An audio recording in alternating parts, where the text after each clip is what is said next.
La grâce et la paix vous sont données de la part de Dieu notre Père, de Jésus-Christ notre Seigneur, dans la communion du Saint-Esprit. Amen. Bienvenue pour ce culte du dimanche 20 décembre 2020, quatrième dimanche du temps de l'Avent. Je vous invite à la prière. Seigneur, nous voici en ce jour rassemblés, jour de joie pour ton Église. Donne-nous ton esprit comme tu nous l'as promis, qu'il se saisisse de chacun de nous et nous saurons découvrir dans le monde les signes de ta présence. Qu'il bouscule notre façon de vivre et de penser, et avec lui, nous ferons toutes choses nouvelles. Que vienne le jour où la terre entière proclamera « Jésus-Christ est Seigneur » à la gloire de Dieu le Père. Nous sommes dans l'attente de ta lumière, dans l'espérance de ta venue. Prépare-nous à t'accueillir, apprends-nous à marcher avec toi sur le chemin de notre salut et à demeurer en toi qui vit et qui règne avec le Père et le Saint-Esprit, un seul Dieu pour les siècles des siècles. Amen. Je lis dans l'Évangile de Luc, chapitre 1, les versets 26 à 38. Au 6e mois, l'ange Gabriel fut envoyé par Dieu dans une ville de Galilée appelée Nazareth, auprès d'une vierge fiancée à un homme de la maison de David, nommé Joseph. Le nom de la vierge était Marie. L'ange entra chez elle et dit « Je te salue, toi à qui une grâce a été faite, le Seigneur est avec toi. » Troublée par cette parole, Marie se demandait ce que pouvait signifier une telle salutation. L'ange lui dit « Ne crains point, Marie, car tu as trouvé grâce devant Dieu. Et voici, tu deviendras enceinte, et tu enfanteras un fils, et tu lui donneras le nom de Jésus. Il sera grand et sera appelé Fils du Très-Haut, et le Seigneur Dieu lui donnera le trône de David son père. Il régnera sur la maison de Jacob éternellement, et son règne n'aura point de fin. Marie dit à l'ange, « Comment cela se fera-t-il, puisque je ne connais point d'homme ?» L'ange lui répondit, « Le Saint-Esprit viendra sur toi, et la puissance du Très-Haut te couvrira de son ombre. C'est pourquoi le Saint-Enfant qui naîtra de toi sera appelé Fils de Dieu.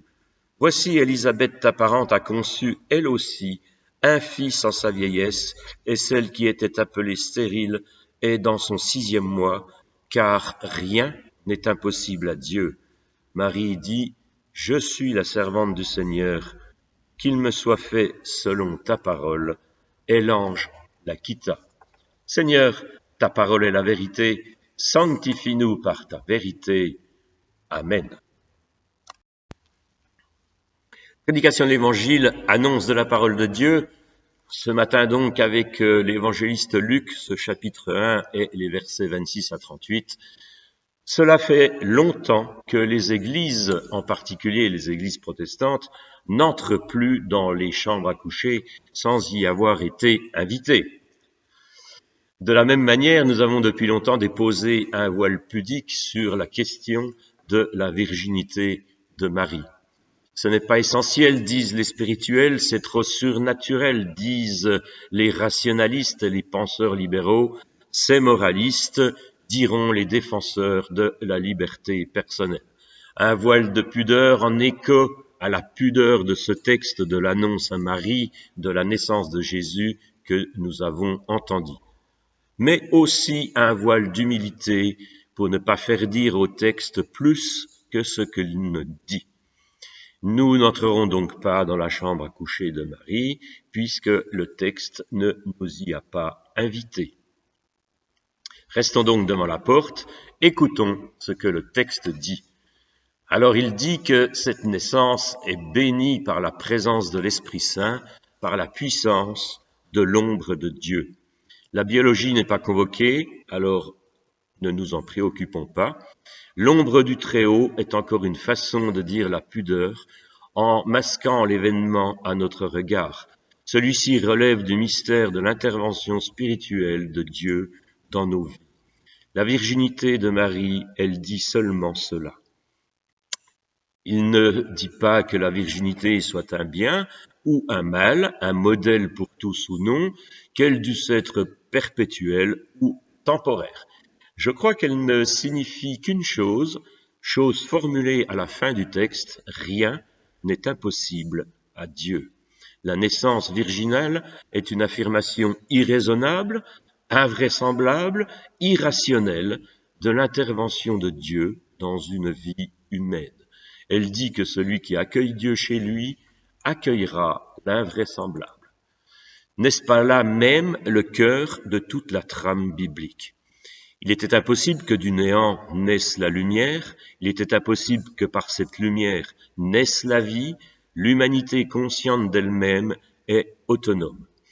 Si nous nions cette naissance impossible, devenue possible, cette naissance de Jésus par l'esprit mystérieux de Dieu, nous devrions alors aussi expurger de la Bible la mer Rouge lors de la sortie d'Égypte, la lutte de Jacob avec l'ange, la naissance d'Isaac dans les vieux jours d'Abraham et de Sarah, les 969 ans de Mathusalem, les 550 ans de Noé, les guérissons de Jésus. Que resterait-il alors de la Bible? Un livre de sagesse, fort intéressant peut-être, mais un livre parmi d'autres. Est-ce qu'il ne manquerait pas quelque chose? Nous nous retrouverions parce que nous serions le club des passionnés de la sagesse d'un livre, d'une philosophie de vie, d'un courant culturel. Je crois plutôt que lorsque nous nous réunissons, c'est que nous partageons la conviction qu'au-delà, en deçà, autour et en nous, le monde est ouvert. Nous partageons la confiance qu'au-delà de nos peurs, de l'inconnu, des temps troublés que nous connaissons, des inquiétudes de nos vies, nous sommes veillés.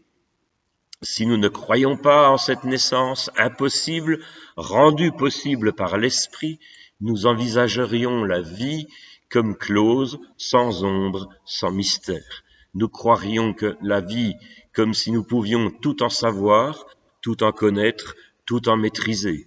Une prison sans porte qui pourrait un jour s'ouvrir, sans barreaux à scier pour s'en évader, sans fenêtre ouverte sur le ciel, qui donnerait le goût de continuer à espérer, l'avant-goût déjà présent des biens à venir.